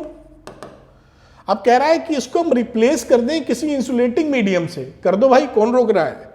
उसका डाइलेक्ट्रिक कांस्टेंट K है, ये K लिखा हुआ है, और तब ये वैल्यू हो जाएगी Fm इजिकल टू, तब ये वैल्यू बदल जाती है, और आप जानते ही हैं कि Fm की वैल्यू क्या हो जाती है, 1/4 पाई एप्सिलॉन मीडियम, या एप्सिलॉन लिख के छोड़ देते हैं, Q1/Q2 का अपॉन R स्क्वायर, और इसी को KR² लिख दिया, F0/K लिख दिया। ये आप समझ पा रहे होंगे। अब where epsilon is equal to K epsilon naught, K की वैल्यू लिखिए डाइलेक्ट्रिक कांस्टेंट की, एप्सिलॉन/एप्सिलॉन नॉट या F0/Fn, ये रेसिप्रोकल इसका रिलेशनशिप होती है। जब हम लोग फॉर्मूला रिवाइज कर रहे थे तो वहां भी ध्यान दिलवाया था आपको। अब पहला क्वेश्चन पूछ रहा है, if the medium between two charges is air, दो चार्ज के बीच में, Q1 Q2 के बीच में अगर मीडियम हमारा एयर है, तो उस समय the value of constant K in SI unit is, ये जो K लिखा है इसको ये K में समझना। अगर मैं डाइलेक्ट्रिक कांस्टेंट वाला K समझूं कैपिटल, ये जो लिखा है, तो ये वैल्यू हो जाएगी 1 एयर या वैक्यूम के लिए। ये K कूलॉम्स कांस्टेंट वाला लिख दिया है इन्होंने, यहां कहीं भी 1 नहीं दे रखा है, तो कंफ्यूज हो जाओगे देख के, नहीं होना। तो ये देखिए K कुछ अलग टाइप का लिखा हुआ है, मैं अलग तो नहीं बना पा रहा हूं इससे, लेकिन समझिए। और वो कूलॉम्स कांस्टेंट यानी K 1/4 पाई एप्सिलॉन नॉट की वैल्यू मांग रहा है, जो होती है 9 × 10⁹ न्यूटन मीटर स्क्वायर कूलाम पर कूलाम स्क्वायर, ऐसे समझ लीजिए। ये ऑप्शन रहा इसका डी, तो डी ऑप्शन इज करेक्ट। इस तरह से केस स्टडी वाले क्वेश्चन करेंगे। इसका सेकंड पार्ट देखते हैं क्या हमसे पूछा जा रहा है। सेकंड पार्ट में वो जो पढ़ चुके थे हम लोग, ठीक है। अब कह रहा है ratio of force of repulsion between two electrons and two protons separated by the same distance in air. कह रहा है कि एक जगह रखे हैं 2 इलेक्ट्रॉन, देखिए कितनी प्यारी बात कर रहा है, और 2 प्रोटॉन रखे हैं, इनके बीच का डिस्टेंस दोनों सेम है। मैं प्यार से आपको समझा रहा हूं। तो कह रहा है इनमें लगने वाला जो फोर्स होगा, रेशियो ऑफ फोर्स, इसका जो फोर्स है, इसका जो फोर्स है, इसका F है तो इसका F1 है, तो इसका F2 है, तो F1/F2 बता दो। ये पूछ रहे हैं हमसे ये। तो साहब प्रोटॉन भी रखा है, तो प्रोटॉन पे तो प्लस ही चार्ज होता है, इतना ही तो होता है तो इलेक्ट्रॉन के बराबरी चार्ज है, बस प्लस। तो यहां पर अगर फोर्स की वैल्यू F1 निकालोगे तो आ जाएगा 1/4 pi epsilon naught Q1 Q2 यानी electron into electron upon R square. यहां भी और फोर्स हो जाएगा रिपल्शन, और क्योंकि निगेटिव चार्जेस हैं तो एक दूसरे को रिपल कर ही रहे होंगे। यहां बातचीत की जाए तो यहां भी वही लिखोगे 1/4 pi epsilon not E into E upon R square. तो देखिए दोनों का रेशियो मैग्नीट्यूड का क्या हो गया, सेम। F1 और F1 सेम है, 1:1 का रेशियो आ गया, क्योंकि दोनों में चार्जेस की वैल्यू और डिस्टेंस की वैल्यू तो सेम ही है।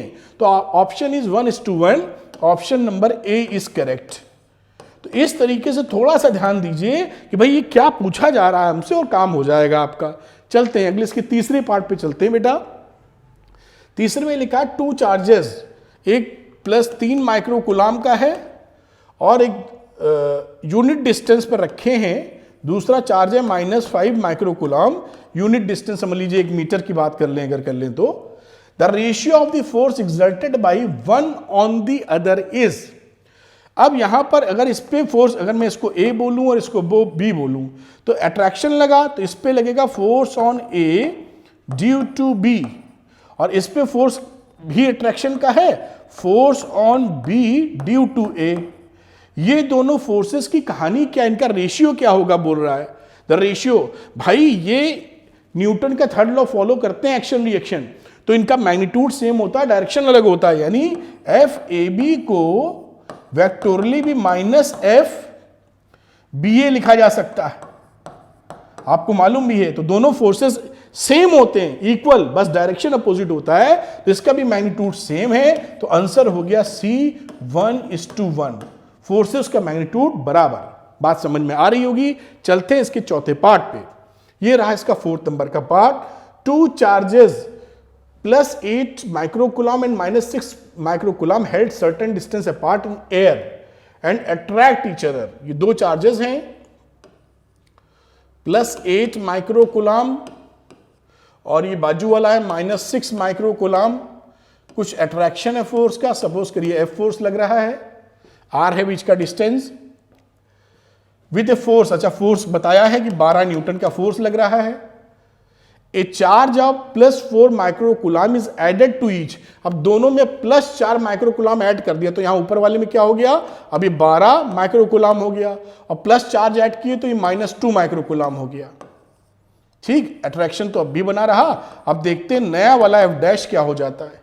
The force between the new charges held the same distance apart. इनके बीच का डिस्टेंस RE है, वो फर्क नहीं है, डिस्टेंस अपार्ट सेम है। Apart in air would be, अब कितना फोर्स हो जाएगा ये बताने का, तो बिल्कुल बता दोगे। पहले वाले के लिए F लिखोगे तो 1/4πε0 Q1 Q2, तो 8 × 6 × 10⁻⁻12 माइक्रोकूलम अपॉन R², मीटर में रख दिया है। और इसी तरह F' की बात कर लो बेटा, तो 1/4πε0 Q1 Q2 12 × 2, 12 × 2 और 10⁻⁻6 को 2 बार मल्टीप्लाई करोगे तो 10⁻⁻12 और रहा R²। ये F' आ गया। दोनों का वैल्यू पूछा, ये F की वैल्यू उन्होंने 12 न्यूटन बता रखी थी। अब दोनों को डिवाइड कर दो साहब, तो 12/F'। जब डिवाइड करोगे तो 1/4πε0 1/4πε0 R सब कट जाएगा। ये वैल्यू रहेगी 8 × 6, ठीक लिख रहा हूं, ये 12/F' ठीक है, 8 × 6 और 10⁻⁻12, और यहां वैल्यू आ जाएगी 12 × 2 × 10⁻⁻12, डिवाइड मार दिया है। ये देखिए वैल्यू कट गई। अब और भी वैल्यू कट जाएंगी, 6 2 जा 12 और 4 2 जा 8, तो F' की वैल्यू यहां से कितनी आ गई बेटा, आप देख रहे हैं 12/2 यानी 6 न्यूटन। इस तरह से छोटा सा न्यूमेरिकल सा बन गया। ये आता 1 नंबर में भी आ सकता है। और 6 न्यूटन कहां पर है, option number C is correct, जो कि 6 न्यूटन आपका आंसर देता है। तो देखिए चौथे नंबर का सवाल था, इसको भी बड़े आराम से आप कर सकते हैं, निश्चिंत होके करते रहिए। अगला सवाल देखते हैं। 5वें नंबर का क्वेश्चन है बेटा, लिखा a force of 2.25 Newton acts on A charge this one, the intensity of the electric field at the point is. तो इलेक्ट्रिक फील्ड की इंटेंसिटी होती है F/Q। तो F कितना है, 2.25 न्यूटन का फोर्स, Q कितना है 15 × 10⁻⁻4।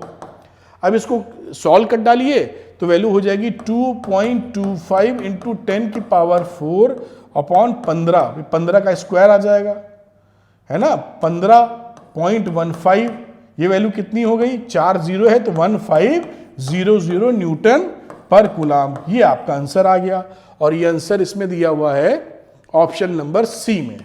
तो option number C is correct, जिसकी वैल्यू आई थी इलेक्ट्रिक फील्ड की 1500 न्यूटन पर कूलम। इस तरह से केस स्टडी आएगी। थोड़ी सावधानी, थोड़ी प्रैक्टिस कीजिए, और प्रैक्टिस के लिए सारी चीजें अवेलेबल हैं, आप जैसा चाहें वैसा कर सकते हैं। ये केस स्टडी वाला भी सेगमेंट हो जाता है। अब आखिरी सेगमेंट बचता है असर्शन रीजनिंग का, हम लोग वो भी करेंगे पूरा। चलिए शुरू करते हैं। तो बच्चों करते हैं असर्शन रीजनिंग के क्वेश्चंस, और देखिए कैसे करने चाहिए, बहुत आसानी से हो जाते हैं। थोड़ा सा बस जो पढ़ा है उसके लिए दिमाग लगाना है। आइए शुरू करते हैं असर्शन रीजनिंग क्वेश्चंस। और ये पहले असर्शन रीजनिंग की कहानी क्या होगी, एक असर्शन होगा, एक रीजन होगा, और ऊपर से उसके 4 ऑप्शंस होंगे। क्या 4 ऑप्शन है, देखिए if both assertion and reason are true, अगर दोनों सही हैं, and reason is correct explanation of the assertion, यानी दोनों सही हैं और रीजन भी सही है, तो ए। दूसरा, if both assertions and reason are true, दोनों सही हैं लेकिन रीजन करेक्ट नहीं है, दोनों ट्रू, रीजन भी ट्रू, दोनों ट्रू, रीजन इज फॉल्स। तीसरा क्या है, if assertion is true but reason is false, assertion is true, reason is false. If both assertion reasons are false, AF और RF, ये कुछ ऐसा मैंने बना दिया है थोड़ा बहुत समझाने समझोने के लिए, कुछ अंदाजा लगेगा इससे आपको। ठीक है साहब, कंफ्यूज ना हो ना, अभी समझाता चलता हूं। assertion है when we rub a glass rod with silk, ये सिल्क का एक कपड़ा है, फील कराओ, ये सिल्क का एक कपड़ा है, ये ग्लास की एक रॉड है, इस पे आप रबिंग कर रहे हैं, ये ग्लास रॉड है, ठीक है, रबिंग कर दी, मैं ऐसे कुछ दिखा दूं, ऐसे लगता है रबिंग चल रही है, ठीक है। With silk the rod gets negatively charged and the silk gets positively charged, ठीक है साहब। On rubbing electrons from silk cloth move to glass rod. तो ये ध्यान से देखिए, हम लोग की नॉलेज क्या है, जब भी ग्लास रॉड को सिल्क पर रगड़ते हैं हमारा ग्लास रॉड पॉजिटिव हो जाता है, सिल्क नेगेटिव होता है। और यहां पर क्या लिखा है बेटा कि हमारा जो ग्लास रॉड है वो नेगेटिवली चार्ज है, तो असर्शन इज फॉल्स, असर्शन हमारा फॉल्स हो चुका है। Reason on rubbing electrons from silk cloth move to the glass rod, cloth नहीं था, इलेक्ट्रॉन है ये, electron move to the glass rod, तो इलेक्ट्रॉन थोड़ी मूव करेगा, अगर इलेक्ट्रॉन नहीं मूव करता है तो उल्टा है, ग्लास रॉड पॉजिटिव होती, ग्लास से सिल्क में इलेक्ट्रॉन जाता है, ग्लास से सिल्क में इलेक्ट्रॉन मूव करता है, और इन्होंने बोला कि सिल्क से ग्लास में जाता है, विच इज ऑल्सो फॉल्स, यानी ऐसा reasoning is also false. AF/RF आप देख रहे हैं, option number D is correct, तो यहां पर आंसर डी हो जाएगा। तो मैंने काम भर का एक्सप्लेनेशन दे दिया, क्योंकि दोनों ही फॉल्स थे, इसलिए ऑप्शन नंबर डी बना। चलते हैं अगली असर्शन रीजनिंग पे, थोड़ी प्रैक्टिस करते हैं और समझते हैं लॉजिक की। चारों बातें हम समझ चुके थे, अब देखते हैं assertion, if there exist Coulomb's attraction between two bodies both of them must be charge. कह रहा है कूलॉम अट्रैक्शन होने के लिए दोनों बॉडी का चार्ज होना जरूरी है। फिर in Coulomb's attraction two bodies are positively charge, ये देखिए दोनों ही गलत बातें लिखी हैं। असर्शन इज ऑल्सो फॉल्स, अभी समझाता हूं, and reason is also false, मतलब option number D option is correct, दोनों के दोनों फॉल्स हैं। क्यों? क्योंकि दोनों बॉडी का चार्ज होना जरूरी नहीं है, एक बॉडी भी चार्ज है तो काम बनता। आप ध्यान दीजिए, आपने पढ़ा है जब प्लास्टिक कॉम्ब को, कंघे को अपने ड्राई एयर पे रगड़ते हैं और कागज के टुकड़ों के पास ले जाते हैं, तो कागज के टुकड़े तो चार्ज नहीं होते, फिर भी वो आपके कंघे से चिपक जाते हैं। ये काफी साल से पढ़ते आ रहे हैं, प्लास्टिक का कंघा रगड़ा और छोटे छोटे टुकड़े कागज के पास ले गए तो कागज के टुकड़े चिपक गए, तो कागज के टुकड़े थोड़ी पॉजिटिवली चार्ज होते हैं, वो तो चार्ज हैं। एक बॉडी भी अगर चार्ज है तो भी वो कूलॉम्स लॉ को फॉलो कर जाती है। बात पकड़ में आ रही होगी आपको? तो ये फॉल्स है और रीजन तो फॉल्स है, ये दोनों पॉजिटिवली चार्ज होने जरूरी काहे को भैया, ये कौन सा लॉजिक? तो ये option number D is correct हो गया, ये भी आप सीख गए। अब चलते इसके अगले एक्सप्लेनेशन, अगले कहानी पर। On going away from point charge और ए स्मॉल इलेक्ट्रिक डाइपोल, एक पॉइंट चार्ज ले लो Q, इससे दूर जा रहे हो, या एक डाइपोल ले लेते हैं -Q + Q, इससे दूर जा रहे हो। Electric field decreases at the same rate in the both the cases, ये तो पहले ही गलत है। इलेक्ट्रिक फील्ड यहां प्रोपोर्शनल होता है आप 1/r² के, यहां प्रोपोर्शनल होता है 1/r³ के। फॉर्मूला आपको पता ही है, E होता है 1/4πε0 Q/r², और इसका on going away from point small electric dipole, dipole से कैसे भी जाएंगे ये तो ट्रू है, चाहे वो एक्सियल पोजीशन चाहे इक्वेटोरियल पोजीशन हो, तो पहला तो गलत हो गया। दूसरा, electric field is inversely proportional to the cube of the distance from the charge, ये देखिए गलत लिखा हुआ है, ये तो स्क्वायर होता है। जब पॉइंट चार्ज से आप दूर जाते हो, electric field is inversely proportional two cube of distance ना फ्रॉम द चार्ज और एन इलेक्ट्रिक डाइपोल। गलत, दोनों में आर क्यूब की बात कर रहा है, इसमें आर स्क्वायर 1/r², इसमें 1/r³, both all false, assertion is false and reasoning is also false, यानी option number D is correct. बात खत्म हो जाती है। आप पढ़ लेना, एग्जाम में यही ABCD दे रखा, कुछ और तो नहीं दिया है, ये पलट दे तो वही रटे रही है कि डी होता है, ए अब दोनों फॉल्स होना। इसमें ये ऑप्शन अदला बदली हो सकती, नॉर्मली नहीं होती, हो सकती है। लेकिन चलिए अगले असर्शन रीजनिंग की तरफ चलते हैं और ध्यान से समझते हैं। Total flux through a close surface is zero if no charge is enclosed by the surface. देखिए गॉस लॉ के अनुसार हमको Q inside upon epsilon naught बताया गया है, तो कह रहा है total flux through a close surface is zero, ये फाइव जीरो है, if no charge enclose by the surface, no charge, ये तो साफ ट्रू है, असर्शन इज ट्रू हो गया क्योंकि ये गॉस लॉ के अनुसार सही है। अगली बात करते हैं, Gauss law is true for any close surface no matter what is shape और साइज इज, ये भी ट्रू है। रीजनिंग इज ऑल्सो ट्रू, लेकिन ये करेक्ट एक्सप्लेनेशन नहीं है ऊपर वाले का, करेक्ट एक्सप्लेनेशन नहीं, दोनों अलग अलग बातें हैं, दोनों अलग अलग बातें हैं, लेकिन करेक्ट एक्सप्लेनेशन नहीं है। ये भी सच है, ये भी सच है, लेकिन इसका एक्सप्लेनेशन ये थोड़ी, एक्सप्लेनेशन ये है कि गॉस लॉ ये बताता है कि किसी भी क्लोज सरफेस से जो लिंक्ड नेट लिंक्ड फ्लक्स होता है उसकी value Q inside upon epsilon not के बराबर होती है। ये कहानी होती तो हम कहते हैं ये ट्रू है। तो इसमें ऑप्शन दोनों सही, both the assertion reason are true but reason is not correct. Option number B is correct, दोनों ट्रू हैं लेकिन करेक्ट एक्सप्लेनेशन नहीं है। इस तरह से इसकी चर्चा कर सकते हैं बड़े प्यार से। अब चलते हैं अंतिम सवाल पर, मतलब अंतिम का मतलब लास्ट क्वेश्चन है जहां तक। Electrostatic field lines start as positive charges and end in negative charges. ये कह रहा है पॉजिटिव से चलेगी नेगेटिव तक, एक डायग्राम छोटा सा बना दिया, जाती है, ठीक है साहब। Field lines are continuous curves without any breaks and they form close loop. ये तो गलत बोल रहा है, जो ये यहां पर प्लस से जाके माइनस पे टर्मिनेट कर जाती हैं, तो assertion is true but reason is false, क्योंकि ये क्लोज कर्व्स नहीं होती, वो मैग्नेटिक फील्ड लाइन होती है। ये शुरू यहां से इनिशिएट करती हैं, इनिशिएट, और यहां कर जाती हैं टर्मिनेट, टर्मिनेट, यहां से शुरू यहां खत्म, ये नहीं घूम के आ रही हैं, क्लोज कर नहीं होती। तो ये assertion true, reason is false. Option number कौन सा रहा? If assertion is true but reason is false, option number C is correct. इस तरह से सी ऑप्शन कर सकते